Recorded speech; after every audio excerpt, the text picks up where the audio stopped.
Okay, so I'm going to do another one of these. Call them animations, Garcia animations. I like that. We'll just turn that a little bit. So this time it's going to be on the Japanese feudal system. So I'm going to try to explain that to you using drawing. So let's do this. So similar to the European, the medieval feudal system, we have that kind of big triangle or pyramid, if you want to be accurate. Oops. And we have a few more. I'm going to show you a little bit more detail. This one. Okay, it's going to have 1, 2, 3, 4, 5, 6, 7, 8 tiers to it. Okay, so we'll start up at the top. We got 1, 2, 3, 4, 5, 6, 7, 8. All right, let's just show this. So 1, 2, 3, 4, 5, 6, 7, and 8. We've got 8 tiers. So this is quite a detailed version of it. Okay, so I think we'll start at the. Let's start at the top. Okay, we'll start at the top. And at the top we have the Emperor. Okay, so he's up here. E-M-P-E-R-O. So he's kind of the boss here. Okay, so he doesn't really wear a crown, but he's the boss. Okay, he's number 1.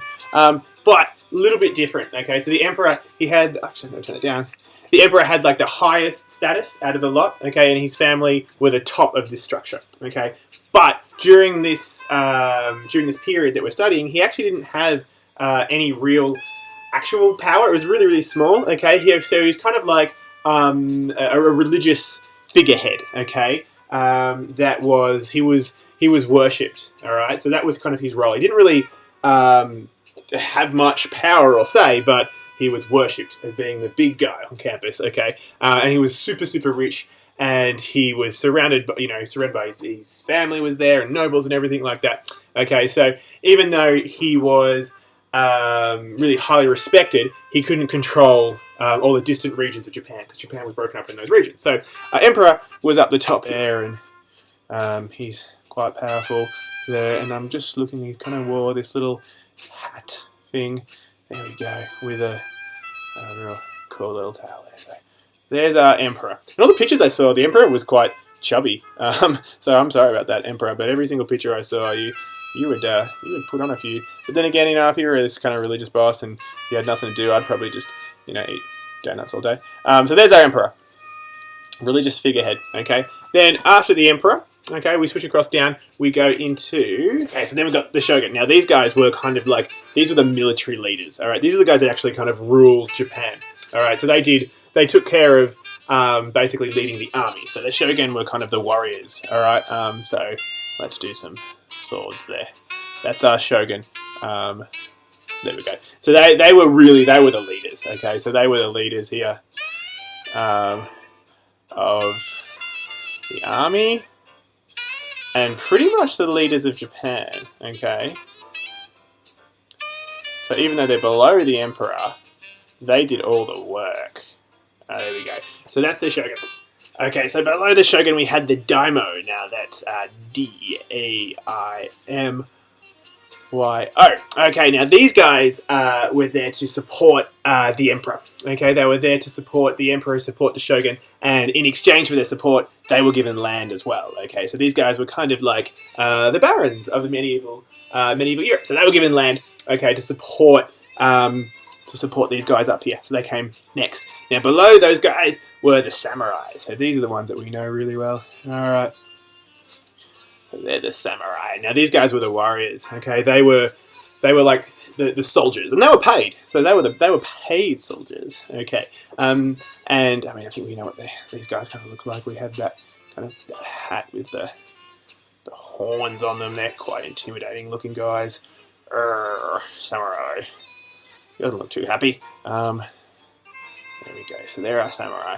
So there are soldiers. Okay, so there are paid soldiers, and they were paid by the Daimyo to look after the domains. All right, so each samurai warrior swore an oath of loyalty to his Daimyo, as well as fighting for them during conflicts with other nobles. The samurai ran estates and they collected taxes, and they kind of kept order among all the peasants. Okay, now below those guys, you actually have another one. You have the Ronin, and that's not from it's not Ronin, from 8A. So the Ronin were down there. Okay, now these guys were a little bit different. These are the guys that they were still samurai, okay, but they had no master. So whereas a samurai here worked for the daimyo and they pledged loyalty to this guy. The Ronin have no master. They're still samurai, but they've got no master at all. So they're kind of we're still samurai here. We're still samurai. It's cool. It's cool. We're all good, but we don't have a master.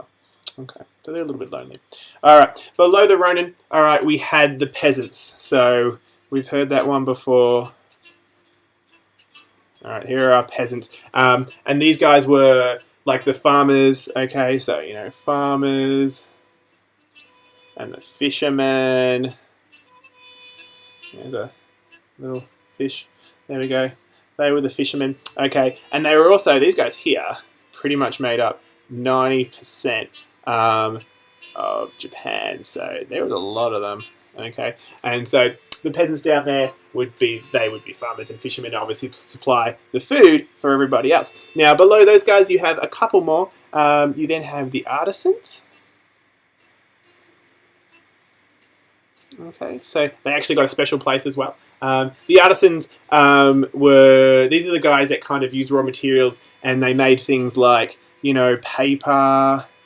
They made paper and they made swords, and all those kind of things as well. So they're kind of like the crafts people, all right? And then at the very, very bottom of that, you kind of have the merchants. So they sit right down here.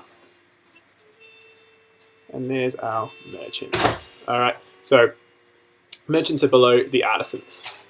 Now, the merchants were the lowest class because they were kind of considered really low because they didn't make anything, all they kind of really did was trade rice and sell items that other people had made. So, these guys did the hard work making stuff. These guys didn't do anything, but they just sold it. Okay, so they sold all these things the artisans made to everybody else. So that's why they're kind of sitting at the bottom. And that is your structure. Okay, so again, we'll kind of recap this one. I might go to red for that one. Okay, so we'll recap. So you got at the very, very top, number 1, we have the emperor, and he is just a figurehead. Okay, he's a figurehead. It's kind of hard to write. Figurehead. And no real power. Okay, so he was kind of like, he was praised, he was worshipped, but he didn't really have any power.